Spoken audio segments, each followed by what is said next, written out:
Hey, thank you for joining us here at Music Marvels with Achickwitbeatz and Breezy Gipson. We're delighted to have you with us and excited to go ahead and do what we usually do every week. So, of course, we've got a music interview lined up for you with the one, the only Peter Bull coming through to share his wisdom with us. And, beats by yours truly in music industry news. How you feel about that, Breeze? Oh man, Peter Bull, yo, yo. Okay, and so then you got music industry news, yo, yo. So it's like, yo's up. So that's a happy place. I'm in a happy place. Yes, and you know what? We even have a special treat too. Our homie Sean Cobain is rolling through with some knowledge for us as well. We'll see, then that makes it a triple threat. Yep. Yes, okay. Indeed. All right, so we're just going to go ahead and dive right on into it. Let's do it.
So Man, that's strong. Yeah. That's strong. That's strong. It needs drums. Love it, love it, love it. Yeah, I was feeling it the way it is, even without the drums. So yeah. So okay, yeah. So first things first, I just want to let the world know we're very, very excited to have Peter Bull in the building with us. A very, very talented musician. And if you could just kind of give everybody a little background on, who you are, when you got started with music, and what kind of drove your passion towards it. Sure. Well, first of all, thanks for having me. And I'm Peter Bull. I run a studio called Bull Cave Audio. And I guess I got into it when I was like 12 or 13, started playing bass. And I kind of went down the R&B, funk, jazz road on that pretty far. Ended up going to New York, studying there, playing jazz on the double bass. And then eventually, that after a year, New York kind of kicked my ass a little bit. And I came back to Canada. I'm in Toronto now. And I've kind of got into recording around that time. And I've been kind of working on my own music. And then also, I guess the last 3 or 4 years now, I've been starting to record other people as well. So doing a bit of the production stuff, and I guess as you guys just heard, I'm a bit of a multi-instrumentalist as well. But I don't know, my passion, I've kind of always been interested in the recording stuff. I remember as a little kid playing with a little Fisher Price tape recorder and figuring out that you could glitch out the playback or the recording speed so that it would record in fast forward. And you could slow stuff way down, and that's when I was just oh, there's a whole world in here. I remember listening to, what was it, the popcorn? No, what is that called? I forget. It's like an old techno thing, and I remember that was on the tape for some reason. I recorded that at 1/10 of the speed, and it blew my mind. But I've always been interested in the recording stuff. Had a little multi-track device thing when I was in high school, and just made all kinds of weird ass music with that. But I've always been really interested in just kind of twisting the sound a little bit. Awesome. Well, now there's no hesitation. You've got to tell our listeners that delving in the music like that, it definitely can expand your brain, expand your mind, and expand your horizons, right? Mm-hmm. Oh, totally. You mean studying it formally? Is that what you mean? No. I'm talking about dealing with the actual hands-on with those gadgets and equipment like that, and slowing the speeds down, and you just see all different kinds of realms that you never thought about, right? Definitely. Yeah, there's a lot of stuff that if you get back to basics, you can actually do a lot. So what I mean by that is just physically cutting up, well, I guess it's not physical, it's still inside the computer, but the way that they would old school back in the day with tape, you could cut up tape, you could overlay it on itself, you could run it backwards, you could do all kinds of stuff. For anyone who started out playing around in Audacity, like me, I'm not using Audacity anymore, thank goodness, but there's some cool stuff you can do with that where you start really warping sound waves specifically, as opposed to just programming MIDI and hoping that the VST sounds like what you want it to. You can get in there and start messing with the sound. You can do your own choruses, your custom, all kinds of stuff by just kind of twisting the sound, the actual sound clips themselves. Yeah, we'll see, ladies and gentlemen, you're here in the experienced hands of the one and only Peter Bull. Well, yes. Sure. You're too kind. No, I don't know. I just kind of mess with it until it gets me excited, and then it's good.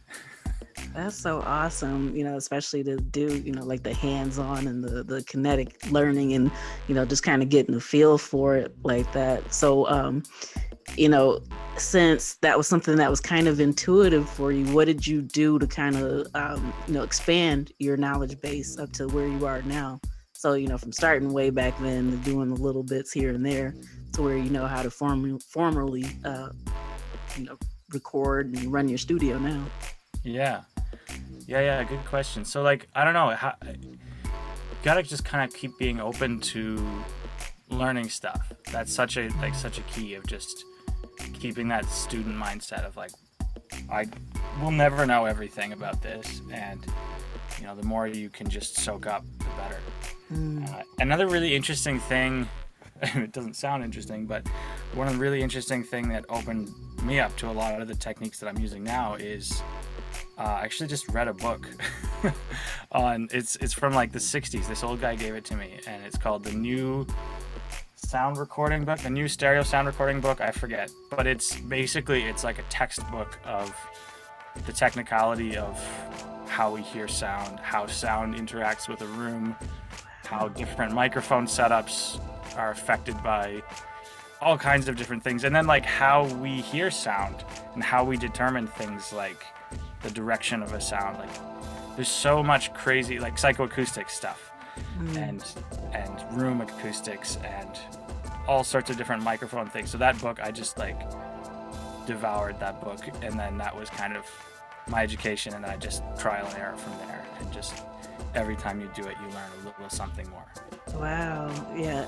I know you said it doesn't sound interesting, but it actually does to me. The tech part coming out like, oh, wow, that sounds amazing. Fascinating. It's fascinating. Like, for example, just one little thing. I won't go too far on this, but one thing that I just always blows my mind is like, we think we determine left and right by like which speaker's louder, right? If you pan your guitar to the left, okay, now the guitar is coming from the left speaker louder, or left headphone, whatever, and it's louder. But the other way that we determine, two other ways we determine where sound comes from, is like which ear it arrives at first.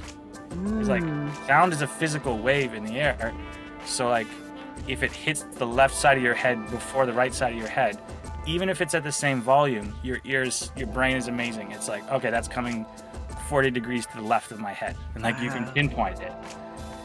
It's just crazy. It's crazy what I learned in that book. I was like, I have to try this. So I started messing around with it, like just in the computer, like just shifting things a little bit, and like, you get some crazy effects that way. Wow, that's amazing. So me also learning just by doing things. So I'd play around with stuff, but I never knew the science behind that as far as how panning works. So definitely fascinating to hear this now. Yeah, no, it's wild. I highly recommend reading. I mean, I'm sure even Wikipedia's got a bunch of like, just look up psychoacoustics.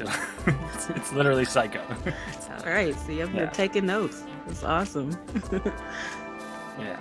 Yeah. So, are there any, well, you kind of gave us a little taste of what you've been working on. Is there anything that, you'd be willing to share to the masses what they should be on the lookout for from you coming up pretty soon here? Yeah. So that little snippet I showed you there, I mean, this is very early stages still, but there's this album I'm working on, just getting started the production of it. With this singer Salvatore, who's out of Toronto as well. It's kind of a reggae fusion kind of thing, but he actually won a grant to put together this short album all about kind of homelessness and different kind of, I guess, social justice awareness kind of topics to do with housing and poverty and whatnot here in Toronto. And he's highly involved in, actually doing a lot of really good advocacy work. So he's putting together this album, and I'm really happy to be working on that. So Salvatore, we did an album, I guess 2019 it came out as well, called Don't Rush It. That's one that the people can check out. And that's, that was kind of one of my first full-scale, like, producing an album projects that was out underneath someone else's name. So I played most of the instruments on that, and except for the drums on a couple of tracks. But and then there's another group I've worked with in Toronto. We spent a really long time putting together their debut album, and it's coming up really soon. And the band is called Human Magic. It's like this kind of disco soul modern thing. It's really cool, actually. It's really, there's like orchestral elements in there. It goes a lot of places that you don't expect. Wow. Man, that's really incredible to hear all the stuff that you've got going on. And even with the music and activism, that's always a great thing when those two worlds can merge to bring awareness and, sonic pleasure at the same time. Absolutely. Yeah, you trick them with the beat, and then you realize that you're programming the way they're thinking at the same time. I love that. Yeah. I think we need to keep that as a soundbite right there. Yeah. So back in the day when you were the days of the double bass and so on and so forth, when you were really, really young, as a youngster, we identify with certain other musicians that we just like the sound of their music, okay, whether it be instrumental or singing or just the beats or whatever, the music. Now, who were you drawn to when you were, let's say, 14, 15, 16, as far as musicians that were out there in the world doing? So many. First, bass player that comes to mind from around that time, I would have to give credit to Victor Wooten, because every bass player's gotta bow down at some point to Victor Wooten. So I went through a pretty serious phase on that, but I don't know. Yeah, I just listened to a lot of, I guess, other would be like Jaco Pastorius. These are a lot of different jazz guys for sure. I would have been into then. Frank Zappa, huge influence. I like to get pretty weird with it sometimes. Everybody, at one time, point or another, everybody deserves and needs a little taste of Frank Zappa. In my own music, I go pretty far down that path as well, on the just kind of weird and unexpected. I always kind of enjoy the ability of music to be comical. Okay. So then you partook of the era of time of Dweezil, his son. Yeah, I've never really listened to Dweezil that much, but my dad had about 5 Zappa records, actual LP records, that I would listen to nonstop for a couple years. I remember putting on, and this is a bit of an obscure track, The Adventures of Gregory Peccary? No, I missed that one. It's like a 20-minute long, just atonal whack fest. It's bizarre. And I used to just put that on with headphones going to sleep. Explain some of my quirks now. But, yeah. Okay. Well, as the listeners can tell, you're really well-rounded, and we kind of make humor of that, but back then that was some serious time. Those guys back then, they were putting their heart and soul into it, and for us who absorbed it way back then, we're better people, and right now, if we have absorbed that way back then, absolutely. Yeah, without question. Okay. Good deal. So, go ahead, Chick. I was just gonna say, with your experience in recording others and doing, instruments for other people, what advice would you have to offer any artists out there listening? Maybe hoping to get back in the studio during, all the stuff that's going on, towards the end of the pandemic. What advice do you have to offer them to have a smoother studio session, with the experience and things that you've witnessed since you've been doing this? I'd say for people who are, trying to make their own mark, make their own music, a couple different things that kind of all surround the same thing. So don't take shortcuts.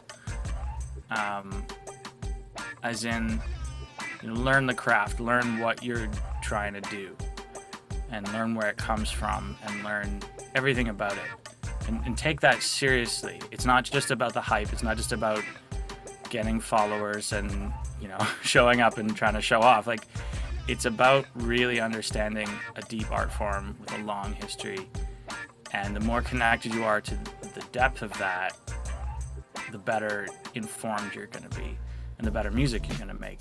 And the other thing is to just learn to love the process of getting there, because it's a long haul, and you're not going to nobody blows up overnight. You know, they say like an overnight success is 10 years in the making. You know, nothing happens quickly.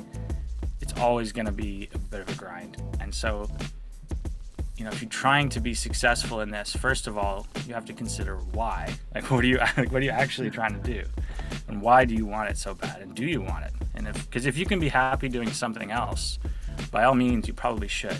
Like, this isn't an easy road necessarily, you know. In fact, it's never easy. I think I can say that pretty confidently. I mean, you guys both know that, but it's like, you have to really know why you're doing it, and then commit to the process. Commit to climbing that hill forever. Like, you'll never be at the top. You'll never have it all and learn it all and say, great, now I'm the king and I can relax. It's like, no, this is an art form. Like, you know, Da Vinci didn't finish painting a painting and was like, yeah, that's damn good. Like, I'm done. I'm the best. Like, you know, you don't stop. It's an artistic thing. So you just keep going, and you have to learn to love the process of like collecting more experience and just learning and keep trying. And that is excellent, just stellar advice. I love the analogy that you used as well. I mean, I'm just benefiting so much from everything that you've shared with us since you've been here. Oh, well, hey, my pleasure. Just rambling. Oh, no, it's awesome. Definitely helpful information. And yeah, I know Breezy's over here soaking it up. So with this being May, you know, and we're right around the corner from the start of June, which officially opens up summer. Okay, we're in a different season. We're in a different view. A lot of things have been happening socially. Okay, but the summer's getting ready to be here. Stuff's getting ready to start rocking and rolling now. So what's your forecast, or what's your outlook as the summer really gets ready to open up and different things are happening, and we're actually back live in the park, playing some music and things of that nature? And I know you got a smile on your face about that, so share with our listeners what your thoughts are as we approach June, July, and that summertime music thing. Yeah, man, that's what a dream. It's, I mean, it's the elephant in the room.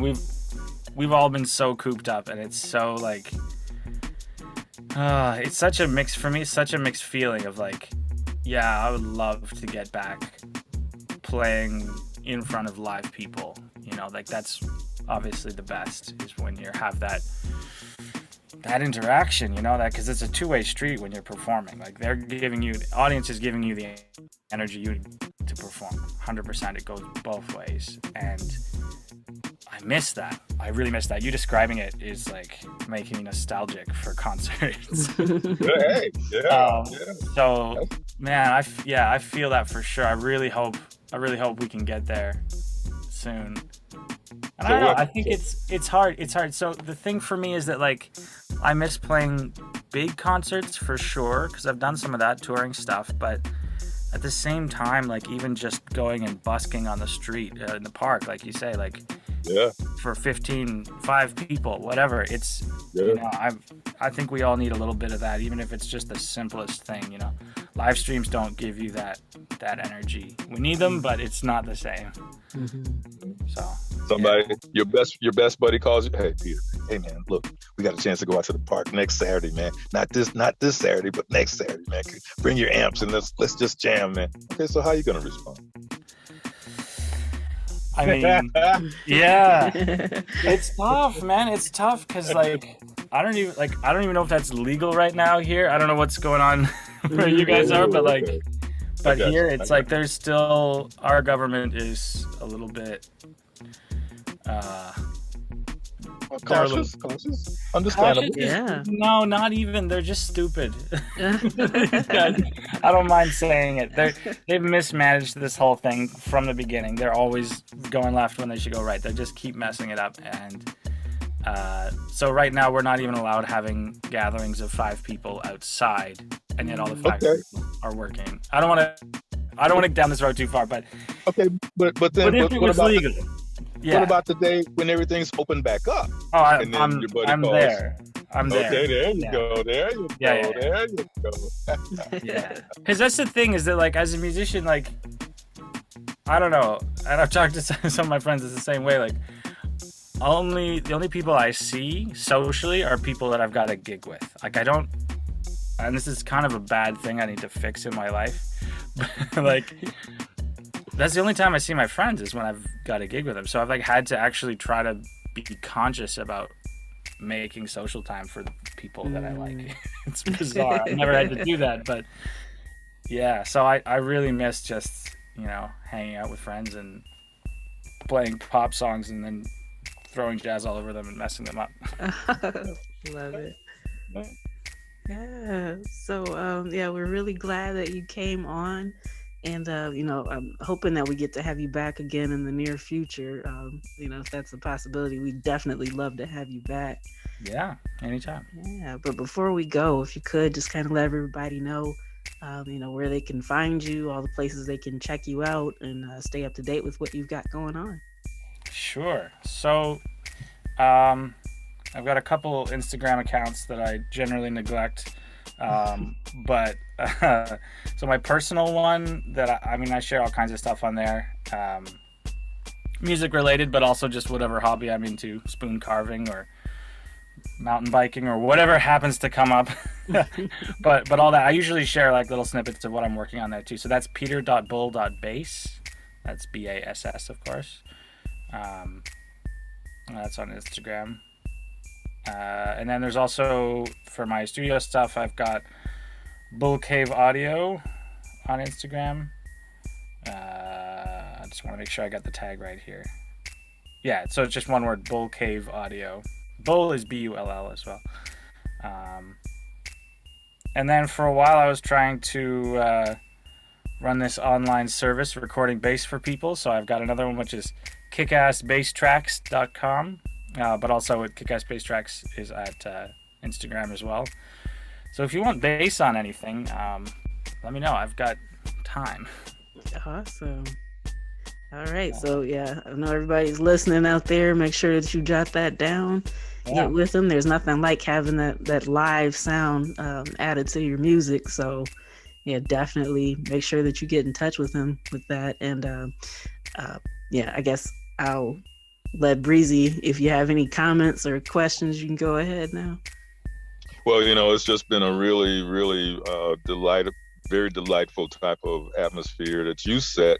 You know, gave us a sneak peek before the show started and got us in the mood and everything with the vibes. Okay, and so we're wishing the best to you, man, and best of you and the best for you and all that you do. And so looking forward to staying in touch and having you come back, just like you said. Oh man, anytime. Yeah, thank you guys so much for doing this to, you know, put the spotlight on people. It's great. Absolutely. Yeah, we appreciate you and, you know, you coming on and sharing your talent and wisdom with us, and can't wait to do it again. Yeah, my pleasure. I'll see you next time. All right. Yes, sir. Man, that was a really, really great interview with Peter Bull. We're really grateful that he took the time to stop by and share his energy and wisdom with us. And you could just feel his passion for music, can't you? Yeah, he brought a lot of value. That value word is you know, you can't replace value. Yeah. So he's got it. He shared it. Yep.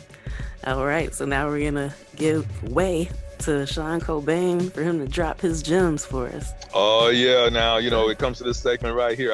I just get up.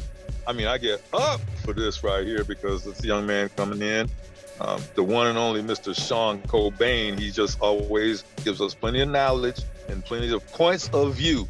So let me back out the way and present to you all the one and only Sean Cobain. Hey, good afternoon. How are you doing? Happy to be here per usual. Glad to have you. Appreciate it. I'll give a quick one this time. Just really more or less some of the things that I run across with people in the game, young artists trying to start, or even older artists trying to start, is being patient with the game and treating it with respect. Like, this is not one of those industries where you think you can get in there for a quick flip, get one hit, get some money in there and get out of here. So a lot of people don't understand the business aspect of it. And you got to think about it. A lot of times just coming in the game, you just have talent. You don't have a lot of money. You don't have anything else, any kind of concept of the game or anything. So with that comes percentages, splits, X, Y, Z. So a lot of times you're not going to be able to eat off of, one hit or X, Y, Z. You may think, $500,000, $250,000 or something like that will be enough to flip and change your family life. Let's be honest. That's just enough money to get you in trouble, especially when you haven't had, that amount dropping on you at one time. So yes, the hip hop or entertainment community, it is one of the fastest ones for you to get in there and make a turnaround. But it's like anything else, you have to be committed to it. You got to put those hours in the gym. You got to put those shots up because it's going to show. And then people who are waiting for opportunity, they've already said numerous times, they don't care if people are just talented anymore at a given art. So if you can sing, if you can rap, whatever it is, they want to see if you're marketable, X, Y, Z, because you have some people out here who are knocking it out the park. If you need help with understanding that, just kind of pop in and look at YouTubers. Some of the more successful people who've popped up, was that Pontiac, like DDG? Like he's from Pontiac and he originally started off of YouTube. And he dropped out of college, just because it was like, I'm making so much money off of my content. And then for him, right there, he had proof of concept. And then he went ahead and, okay, I got the music thing popping and boom. And it just really just blew up because he already had something. So, say that again, you're only going to get what you invest into it. So if you don't put a lot into it, you're not going to get a lot out of it. And it's like anything else. You have to really believe that you belong here. You put in that work, and eventually it'll show. Even if you come up short, even if something happens, the cool thing about the entertainment industry is it never has an off season. Well, technically, it never has an off season. There's always a chance for you to get your music out there to be heard. So yeah, respect the industry, enjoy it. You don't have to do it the same way that everyone else did, but understand that at the end of the day, it's still a business. There's still some standardization there. And the better you understand that, the better off you will be. Such wise words, especially you said that's just enough money to get you in trouble if you don't have a plan. That's really, really insightful. And we just thank you for coming through and dropping that wisdom and knowledge, and hope everybody listening takes it to heart. I appreciate that. Oh yeah, real quick, you have to remember, the entertainment industry is federally regulated. Like, it's standardized by the feds. So the moment you start submitting paperwork to be official XYZ, that's when you open yourself up for audits. So you see all these rappers getting caught living the street life and doing XYZ. You gotta pick. They're not gonna let you be a millionaire and a goon. We saw what happened to T.I. years ago.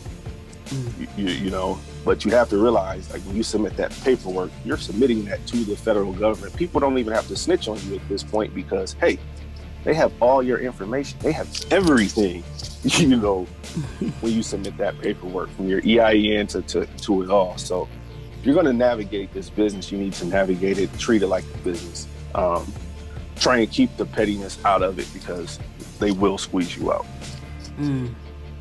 Very great point. Thank you so much for sharing that. Because, just like you mentioned, we're seeing that going down with these rappers getting in trouble for like PPP loans and all this other stuff. So, very, very good advice. Yeah, no doubt. All right. So we thank you. And, can't wait till next time when you drop back through with some more gems for us. Awesome. Hopefully I got something else coming up for you next time. More or less like artist submission, that type of thing. I guess shoot enough advice. Let's see some of the things that some of the people that I kind of work with. Beautiful. All right, we're looking forward to it. And once again, thank you. We really, really appreciate every time you come on and share all this information with us. Yeah, appreciate being here. Always appreciate you allowing me to have this platform to express myself. Indeed. Right, and that was Sean Cobain. And we're going to go ahead and take a little musical break right now. It's always a good time when he comes through. I just really, really appreciate the information and the knowledge that he shares. You know what? I mean, that's a skilled brother right there. He really is. Yeah. So, The listeners, that's a win-win situation for the listeners. Once they hear your music, they hear the words coming straight from the guest, and then followed up by Sean Cobain. Oh, that's a win-win. Yes, indeed. All right, Peter Bull, you did it. Oh yeah, for sure. All right, we're gonna dip into some more music, and then we'll be right back with music industry news right after this. Boom.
Okay, and we're back with music industry news. There was a lot of stuff going on, lots of deals happening, lots of tidbits here and there. So, we're going to cover as much as we can for the time that we have.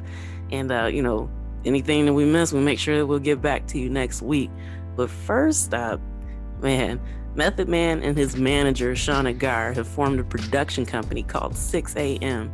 Guess what? Their first project has already sold to Universal with, well, you know what? I won't even keep you guys in suspense. It's How High 3, and they're actually reuniting Method Man and Redman like it should have been done before. So now we actually get a proper follow-up to the classic. How about that?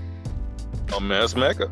That's Mecca. Okay, so I mean, that's gonna have people smiling from just everywhere, all around the world. Oh yeah. Yes, hip hop heads rejoice. Apparently, his manager was responsible for working with Marvel New Media to help him put his Marvel Method podcast together. So we already know that the two of them together is magic. So I'm excited, one, about How High 3 coming out, and also, any other things that they may cook up in the future. All right, next up in news, Triller and Universal Music Group have announced a worldwide licensing agreement. So for their recording and published music. So if you remember, not long ago, we told you that negotiations had broken down and the companies were trading public jabs. I mean, just incredibly public, just wild. But now, Triller's users will be able to use Universal's catalog. So we're not sure who exactly changed the tune, but they were able to work things out. So that's good news. Well, they do that stuff in the beginning. Yeah. But see, the saying, it's not how you start, it's how you finish. Yes. So accurate.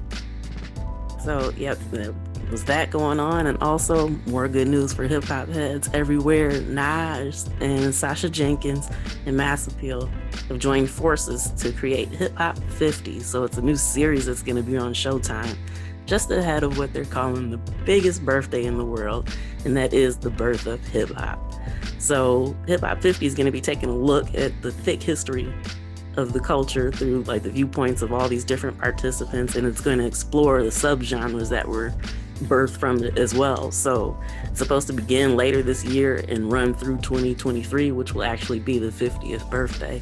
So I'm pretty excited about that. I love documentaries, and this is just great news. It's almost like Christmas, and we're just around the corner from from June. So it's almost like Christmas in June. Yeah, you know what? That's a great way to put it. Yep, holiday season in June. Yes, and Jay-Z, all right, his marijuana business is gearing up to produce 900,000 pounds of cannabis in this huge deal coming up. So they announced that they made a $50 million purchase in Mercer Park Brand Acquisition Corp. So that company is about to merge with Glass House Group in a deal that's going to be worth $567 million. So once this deal closes, Jay's company will have ownership in California's largest cannabis producer, the largest one. And so they've also linked the deal with Glass House to where their products are going to be distributed through there. I mean, it was just a really, really stellar move, and it'll be interesting to see how that plays out. Jay-Z is always about making major moves, so this will definitely be something to keep an eye on. Well, see, people will laugh at you, and they laughed at Jay-Z. Mm-hmm. Okay, so now in the mix, though, Jay-Z's surrounded himself with some very, very competent and intelligent consultants. You see, we used that consultant word before. Mm-hmm. We're still using it again. Now, the figures that you just spoke of, colossal. Okay, yeah. But see, so when they were laughing at him years ago, he was able to keep it together and not just, explode and just act a fool. Mm-hmm. Now here we are, some years later. It's a lot of momentum there. Yeah, a lot of money. He who laughs best. Yep. Yeah. All right. Also in music industry news, the U.S. Appeals Court declined to make Warner's streaming royalties dispute a class action. So the background on this, you remember Lenny Williams, of course, right? Yes. Yeah. So he sued Warner in 2018, saying that Warner allows its different divisions around the world to take fees from his streaming income before it actually gets to the label that he's signed to. So his percentage royalty share is calculated based on what the U.S. label receives, but he's saying that it should be calculated from at the point where the subsidiary received it, which is logical to me, makes perfect sense. I understand why he wants it that way, but he wanted to make it a class action suit so that way other people under the label would be able to benefit as well. And so Warner's argument was basically that since his deal was signed so long ago, his case is too different in that they wouldn't be able to lump other people into it, and the judge apparently agreed. So, another one of their arguments was since it was signed so long ago, technically it doesn't include streaming. So it kind of had a vibe of them saying you should be happy that we're giving you anything from it to begin with. So hopefully, even though they couldn't make his case a class action, he'll still get some kind of restitution because I believe he's right. And, we know the money's there. We're reporting these figures every week. We know that these companies are pulling it in, but it's not trickling down to the artists, as we've discussed multiple times. So, fingers crossed for Lenny, who's a legend, who should definitely be receiving what he's owed. Well, that's only fair. Mm-hmm. No need to elaborate. It's just only fair. Right. And speaking of which, there was a report that came out that says streaming is lucrative. But guess how much it would cost for you to get the report as an artist to find out how lucrative streaming is? You would need 6 million streams in order to be able to afford to buy the report that's telling you how lucrative streaming is. So that was a very interesting paradox that, of course, we just had to share because, like I said, it's been a common thing. We've talked about the pro rata system in the past, went into detail last week. But something's got to change with these companies. So we know the money's there. It should be in the artist's hands. So I'll champion that every chance I get, just in case you haven't noticed. But just as you mentioned, it's only fair. It's only fair. It's only fair. So, I mean, in other words, pay the people. It's just that simple. Right. Do the right thing. Do the right thing. Don't try to take from them. Compensate them for their work and ideas. Exactly. All right. So Netflix announced a new 8-part docuseries on pop music history called This Is Pop. So it's premiering June 22nd, and it'll feature interviews from Chuck D, Boyz II Men, T-Pain, Shania Twain, and a whole bunch more. So, regardless of how you feel about pop music today or whatever, just to kind of get a chance to journey through the years to see what it's become will be pretty interesting. Like I mentioned before, I love documentaries. I'm a big music documentary nerd. So I'm excited to check this one out as well. Yes, I agree. And it's almost like 'tis the season. Some great things are happening. They're always happening in music, but even greater things now. So yeah, I'm excited. Yes. All right. And Beat Club, an online marketplace for beats and sounds, is launching later this year. The platform will allow creators to make deals with elite producers and beat makers and keep 100% of their music rights and royalties, rights in their revenue.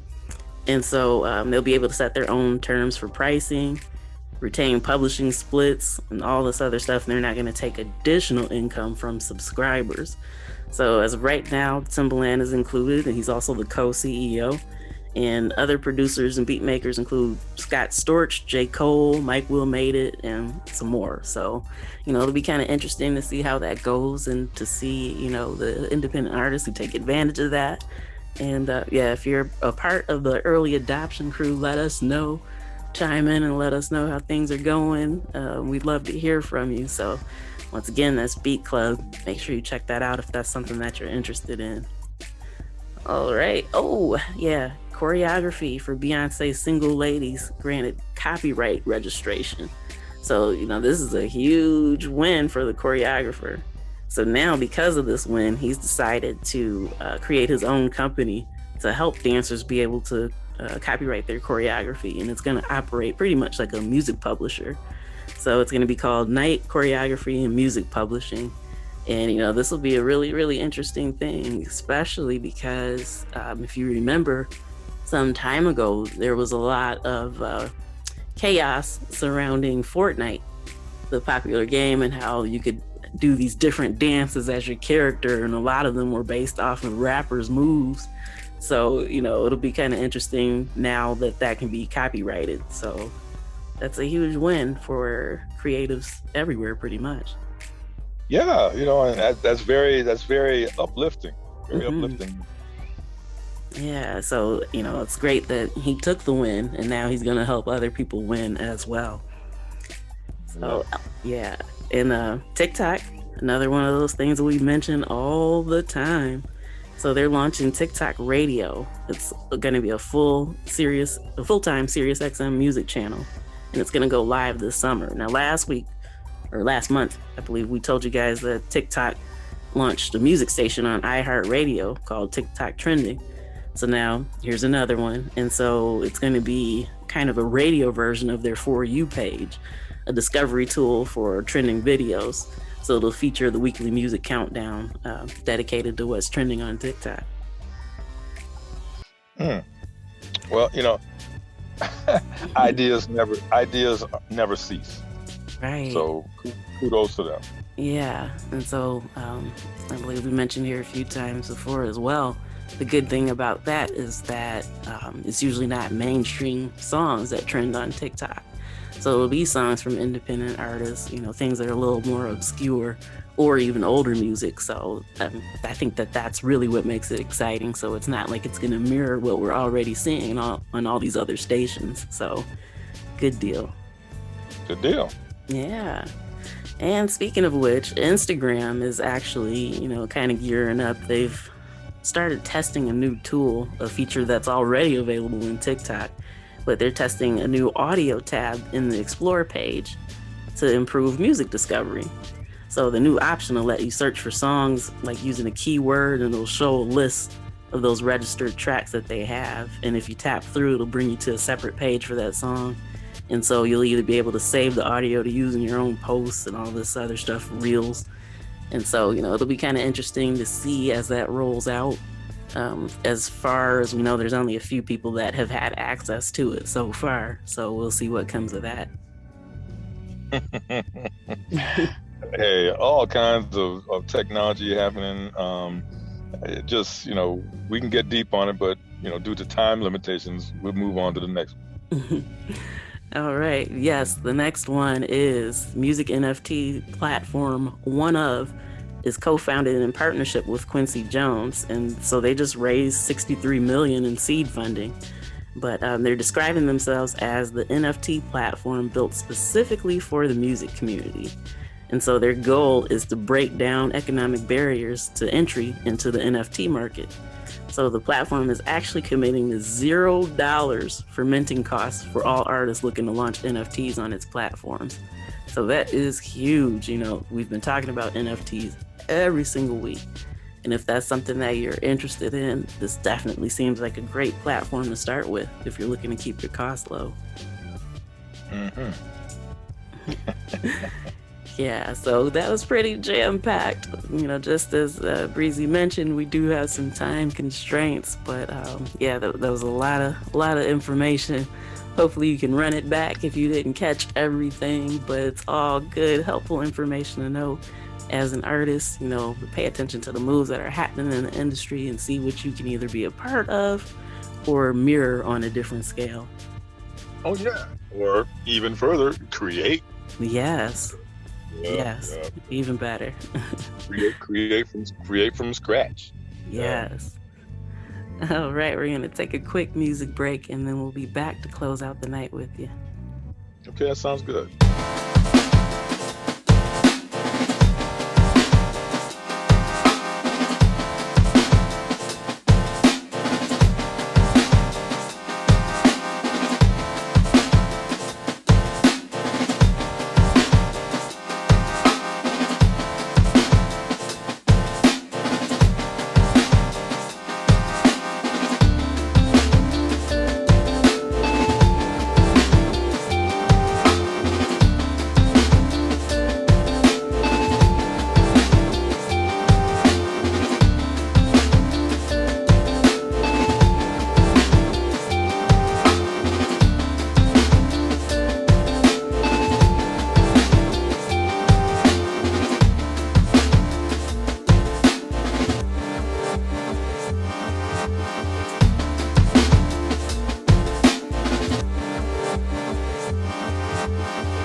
concludes this week's edition of Music Marvels with Achickwitbeatz and Breezy Gipson. Once again, we're glad that you came and hung out with us, and we hope you do the same thing next week, right? Oh, yeah. And see, now, when I mention create from scratch, I'm talking about creating from your mentals, not from scratching on a DJ turntable. Okay. Create from your mentals and get these things. Come on. It's a broad, wide world out here. And, let's all come up together. And so everybody's got a chance. So use your mentality to create something great for yourself and for the world. Yes, absolutely. And so, we're here to help any way that we can, sharing this information, networking, trying to build each other up. And we'll be back next week to do the same thing again. Okay, I'm ready. All right, so make sure you tune in, tell a friend, and we'll see you then. Peace. Oh, one more. Don't forget. Now, don't forget, and don't act like you haven't heard this. Visit Achickwitbeatz.com because there's a plethora of songs, of beats that are just right there waiting. They could be purchased by you, and that could be your next big hit. Okay, so take the time to visit Achickwitbeatz.com. I'd be remiss if I didn't say that. And so I'm going to be saying that forever because that's good stuff. And so dig and delve and find your spot in there. Achickwitbeatz.com. Thank you so much. All right, and that does it for us. And we'll see you next week. Tune in, tell a friend. We'll see you then. Peace. Peace.